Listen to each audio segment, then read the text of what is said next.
Hey y'all, my name is Tyson, and this time around, let's have a look at the Bevel extension by Mind.sight.studios.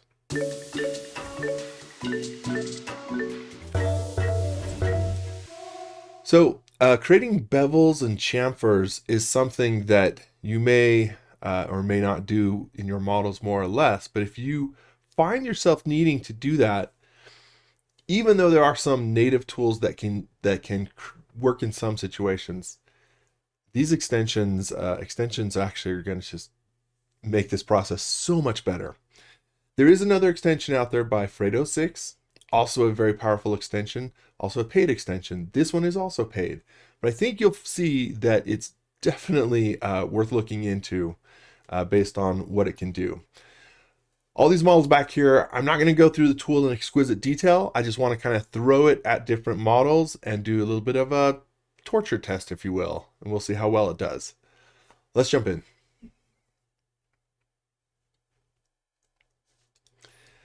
All right, so this is the extension, bevel. And if you haven't seen it at all, we can grab a single edge, we can grab multiple edges, and just use the tool and bevel or create chamfers on those edges. Now, as I pull this up and down to extend it, I could also tap the arrow keys to create more detail in that curve, or turn it down to simple one segment, or dial it back up.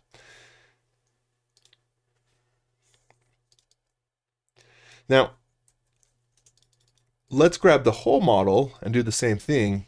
And you can easily create a keyboard shortcut for the bevel tool, which I've done. So I'm just going to use that moving forward. So if I hit bevel and start this, you can see I'm getting this amazing bevel on all of the edges. You could do some of this with the follow me tool, but doing all of this takes a lot of steps. So this is cool.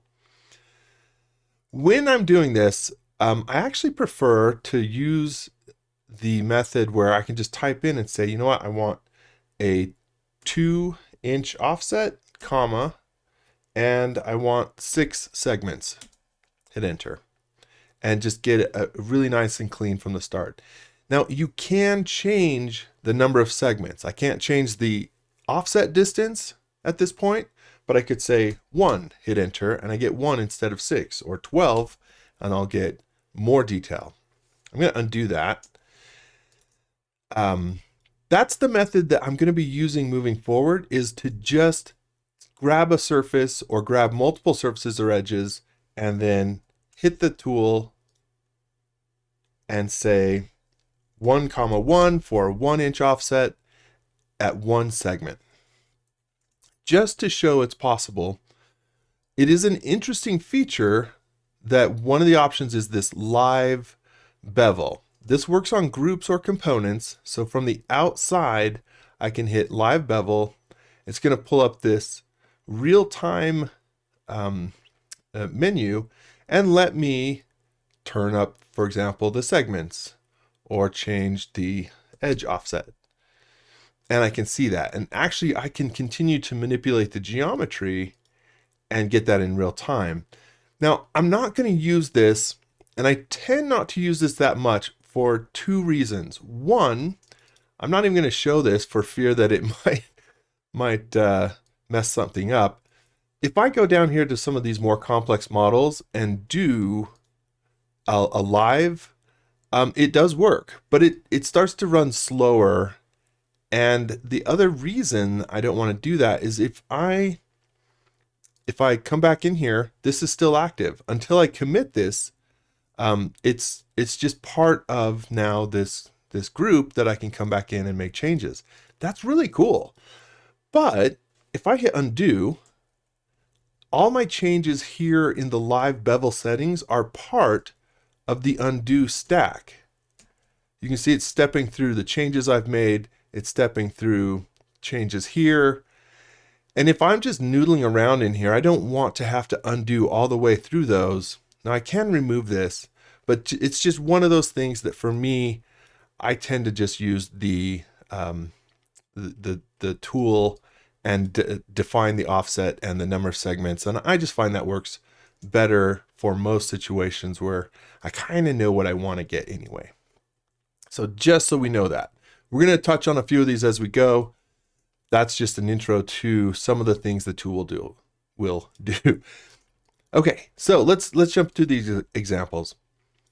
All of these are scaled up, kind of larger than they would be, but here's a simple example of a box that I was 3D printing. And in this case, I did not want to go in and just grab everything and bevel everything, including this top edge and such. I didn't want a bevel on this top edge, nor did I want one on the bottom. So that's okay. I could come in, I could simply start selecting the edges I do want. It's not going to take, in this case, that long to select some of the edges I want, but it is a little finicky. So here's an example where if I go over to the wireframe mode and then edit this, I can simply say, you know what? I want to select all of these edges, all of these exterior edges, and then I'm going to deselect this bottom series of edges. So that is a really quick way. I can just toggle back if I want to see this, and then hit the keyboard shortcut for bevel and bevel that in. And now I've got that nice little bevel or chamfer on all of those inside corners, these outside corners. So just keep that in mind, that depending on the model, wireframe or some other ways to create selections might help you move a little more efficiently. All right, let's look at this example. One of the things we're going to see through several of these examples is that you want to smooth out these corners. So if I select this, let's say bevel these edges, those visible edges are part of that bevel. And I wasn't very careful, but this is a good example to show if I bevel too much. In this case, I beveled these circles, these holes, these edges. It's more than the geometry starts to overlap, right? So just keep that in mind, that in this case, I would want to do something more minimal. 0.5 comma 1 segment will get me something a lot nicer. This is also a case that's useful to show. You can see that we get all of the segments. If you use a smoother bevel, you won't see this, but if you use a bevel or a chamfer of 1, I know there's a distinction, I just don't know what it is, so feel free to correct me, then you'll want to smooth this out after the fact. And actually, there's a couple ways we can do this. Obviously, we could select this all, come up here to soften smooth, and dial in how much we want. There's some other ways we're going to do that as well, but let's keep going through the examples and we'll explore those. In this one, this is another example just to show, again, based on how you've created this geometry, you'll have these visible edges, and you may not want that depending, because again, if I select this, all, hit bevel, even though these edges overlap, you can see by having that, we're getting some problematic geometry down here. So you can soften those, or one of the tools up here is this auto soften and smooth edges. Now, in some cases, that's going to work really well for you. If I select everything and say auto soften, it does soften these edges here, but it also does these ones, and I may not want that. So again, just be kind of which tool you want to use. Well, maybe in this case, I just want to do the few of these manually, And then it'll be easy for me to select this as one surface, use the bevel and say, because I want a bigger bevel here, whereas here, I'm going to select this surface. I can double click, grab that edge, and then deselect, because I want to create just a smaller chamfer here, or so forth. So just depending on the geometry you have, that may or may not work for you. And again, here we want to soften these out, but if I select everything and use the auto, that may or may not be what I want. So just something to keep in mind. All right, in this example, this is another one where, again, we want to be conscious of, we don't want these edges here. We want to soften those into the model. Again, multiple ways we could do that. We could select it, use the soften smooth edges. We could come in, select this, and in this case, the auto soften and smooth probably will work for us. And it does look like it's done a really nice job. One other method that you might use is TomTom's cleanup. If we look at the cleanup, so if I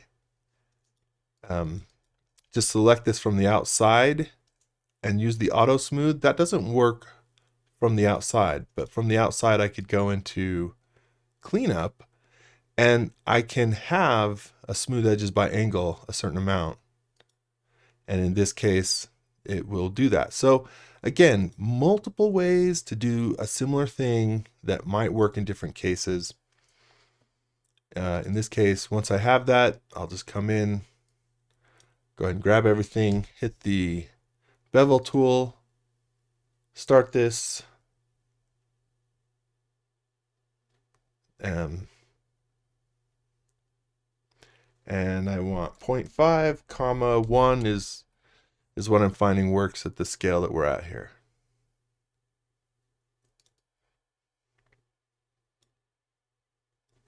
Let me undo that again just to show. Let's redo this one. Let's say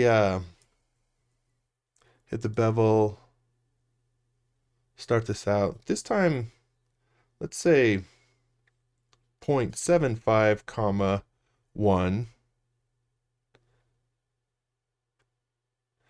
And maybe at this point I'm like, you know what? I want more a smoother version of here. So I'll instead change the number of segments to 6.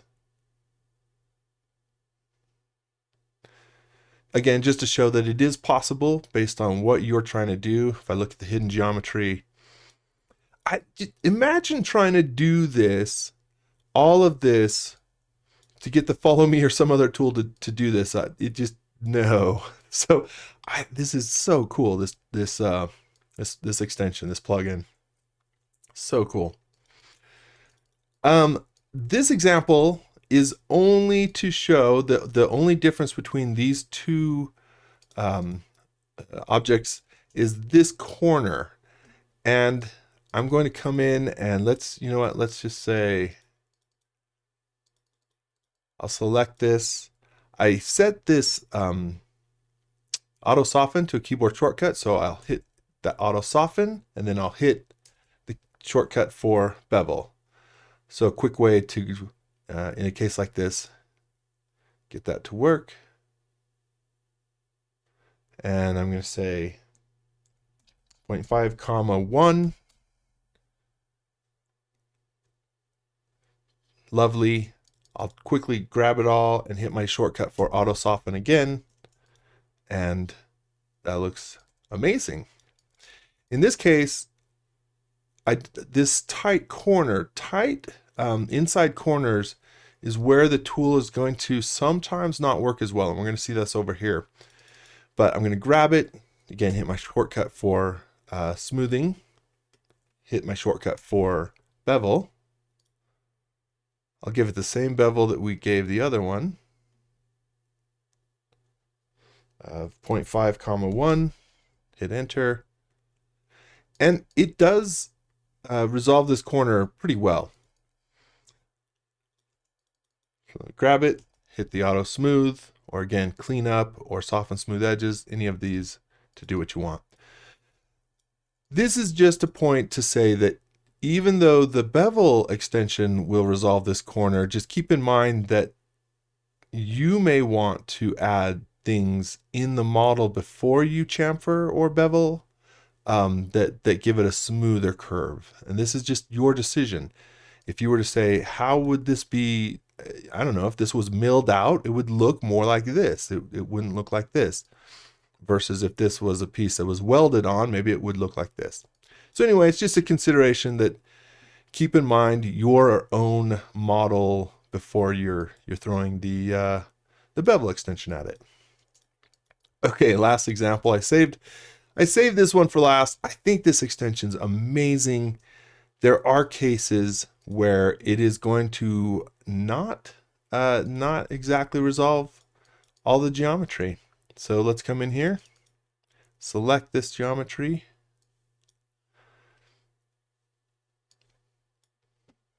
and say bevel.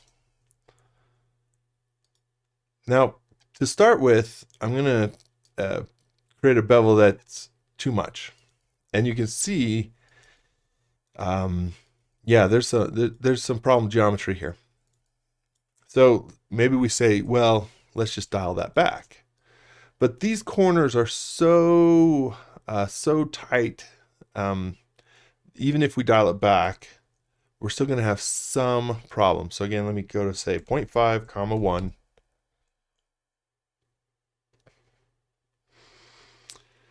And again, I'll auto smooth that. But you can see that it does struggle with some very difficult corners. Now, I don't think that's necessarily, that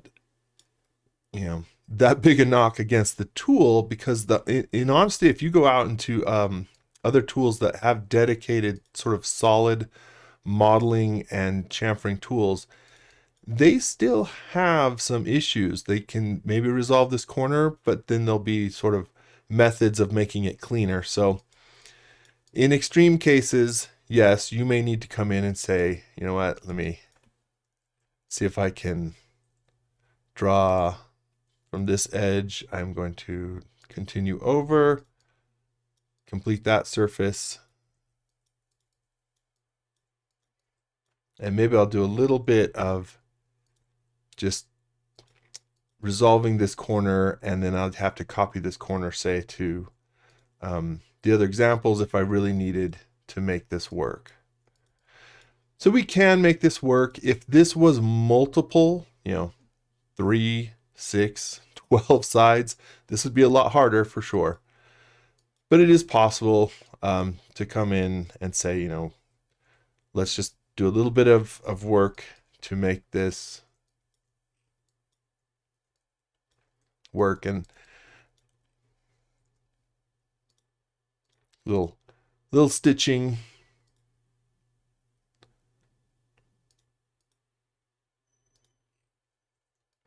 Soften those edges. And we can make it work. And then again, I could take this geometry and copy it over to the other corners, and then I'd have to go resolve this one. So I just want to show you, it's not going to fix every very difficult piece of geometry and resolve it well. But that said, you can still get really outstanding results from this tool. So I'm really excited about this extension, and give it a try, see what you think. I'd love to hear what your experience is too. Yeah, so please, if you've tried this extension, or even one like it, or if you've used other modeling tools and want to compare it, by all means, throw all that out there as feedback or just as a discussion point. I think it's pretty fascinating. I have been enjoyed trying it out, and like I say, torture testing it, because it really does work in so many situations really well. So that said, please let us know what you think. Please let us know what other extensions or topics we could cover in these scale builders. We'd love to have uh, things that would be of interest to you. But otherwise, thanks y'all. See you next time.